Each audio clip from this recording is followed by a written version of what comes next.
नमस्कार मित्रांनो, स्वागत आहे तुमचं आपल्या एका नवीन ब्लॉगमध्ये. धर्म रक्षते रक्षिता. आज नाशिक जिल्ह्यातील इगतपुरी तालुक्यातील घोटी शहरात हिंदू शक्तीचा एक अभूतपूर्व सोहळा संपन्न होत आहे. निमित्त आहे विराट हिंदू संमेलनाचे. वातावरणात उत्साह, हातात भगवा आणि ओठांवर जय श्रीरामाचा जयघोष. आपल्या संस्कृतीचा वारसा जपत माता भगिनींच्या लेझिम पथकाने या संमेलनाची शोभा अधिकच वाढवली आहे. प्रत्येक थापकीसोबत हिंदुत्वाचा स्वाभिमान जागृत होत आहे. या विराट संमेलनासाठी घोटी आणि परिसरातील हजारो हिंदू बांधव एकत्र जमले आहेत.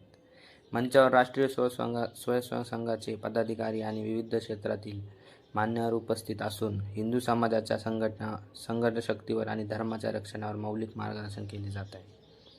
प्रमुख पाहुणे लाभले होते. आजच्या संमेलनासाठी सुप्रसिद्ध अभिनेते शरदजी पोंक्षे सर यांनी खूप सुंदर असं मार्गदर्शन केलं. हे केवळ हिंदू संमेलन नसून येणाऱ्या पिढीला आपल्या वैभवशाली इतिहासाची आणि कर्तृत्वाची जाणीव करून देणारे एक महान विचार आहे. जय हिंदू राष्ट्रम. असा होता आजचा आपल्या घोटी शहरातील हिंदू संमेलन. धन्यवाद. जय श्रीराम.